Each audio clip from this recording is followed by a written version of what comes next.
বিসমিল্লাহির রহমানির রহিম। প্রিয় দেশবাসী, আসসালামু আলাইকুম। আমি শ্রদ্ধার সাথে স্মরণ করি ছাত্র জনতার বিপ্লবে শহীদদেরকে। একই সাথে স্মরণ করি দেশের সকল শহীদদের। দেশের সকল শহীদদের আত্মার মাগফিরাত কামনা করে ছাত্র জনতার আন্দোলনে নিহত আহত পরিবারের প্রতি সমবেদনা জানিয়ে আহতদের সুস্বাস্থ্য ও দীর্ঘায়ু কামনা করি। প্রিয় দেশবাসী, আমাদেরকে মনে রাখতে হবে বিপদের সময়ের চেয়ে বিজয়ের সময়ে সিদ্ধান্তে অটল থাকা কঠিন। আমাদেরকে মনে রাখতে হবে যে বিজয়ে যত বেশি ত্যাগ সেই বিজয় তত বেশি গর্বের। আমাদেরকে মনে রাখতে হবে যে জাতি সঠিক ইতিহাস থেকে বঞ্চিত সে জাতি ভোগে সিদ্ধান্তহীনতায়, আর সিদ্ধান্তহীন জাতির মধ্যে কখনো শান্তি সমৃদ্ধি প্রতিষ্ঠা হয় না। দেশ আজ গভীর নেতৃত্ব সংকটে। দেশ কেবল নেতৃত্ব সংকটে নয়, দেশ আজ গভীর অর্থনৈতিক সংকটে। প্রিয় দেশবাসী, জাতিসত্তা রক্ষায় রক্তদানের ইতিহাসে বিশ্বে আমরাই সেরা। 1952 সালে ভাষা আন্দোলনে রক্ত দিয়েছি, 71-এর মুক্তিযুদ্ধে রক্ত দিয়েছি, 90-এর গণতন্ত্র মুক্তি আন্দোলনে রক্ত দিয়েছি, আজ আবার সাম্য ও সম অধিকারে রক্ষায় রক্ত দিয়েছি। আমাদেরকে বুঝতে হবে ছাত্র জনতার বিপ্লবের অর্জিত অধিকারের গুরুত্ব। এই অধিকার সাম্য, সামাজিক মর্যাদা, ন্যায় বিচার ও সুষম বন্টনের অধিকার। এই অধিকার স্বাধীনভাবে কথা বলার অধিকার। এই অধিকার স্বাধীনভাবে পথ চলার অধিকার। এই অধিকার স্বাধীনভাবে ভোট প্রয়োগের অধিকার। এই অর্জন কতটা ত্যাগের বিনিময়ে তা বুঝতে হলে আমাদেরকে পিছনে ফিরে তাকাতে হবে 57 সেনা অফিসারের হত্যাকাণ্ডের দিকে।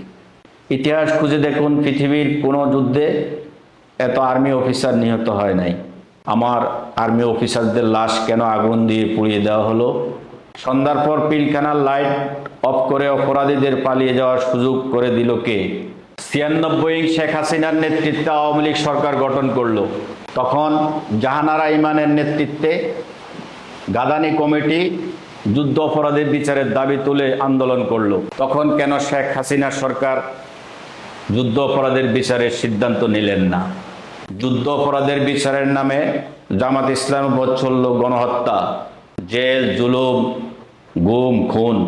দেশ হারালো নিজামী সাহেবদের মতো বীরদের, দেশ হারালো মীর কাশেম আলীর মতো শিল্প উদ্যোক্তাকে, দেশ হারালো সাইদি সাহেবের মতো আন্তর্জাতিক খ্যাতি সম্পন্ন একজন আলেম মেদিনকে, দেশ হারালো সালাউদ্দিন কাদের চৌধুরীর মতো আন্তর্জাতিক নেতাকে। আমাদেরকে জানতে হবে কে এই সালাউদ্দিন কাদের চৌধুরী। সালাউদ্দিন কাদের চৌধুরী 250 কোটি মুসলিম উম্মার সংগঠন ওআইসির বিরোধী দলীয় নেতা। তাহলে আমাদেরকে গভীরভাবে চিন্তা করতে হবে যুদ্ধ অপরাধের বিচারের নামে কারা, কি কারণে আমাদের জাতির নেতৃবৃন্দকে হত্যা করলো।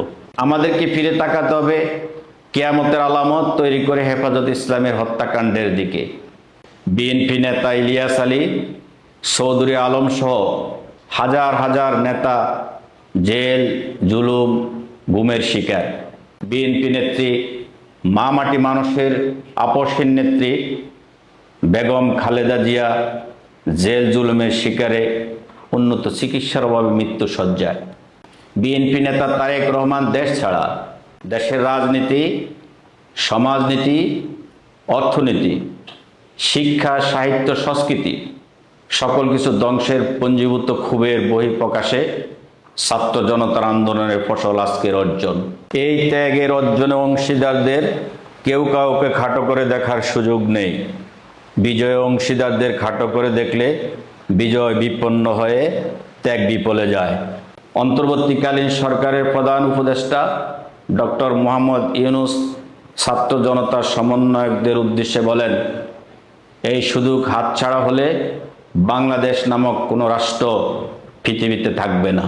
এই কথাটা এতটা সত্য যা আমার কাছে চিরন্তন সত্য বলে মনে হয়।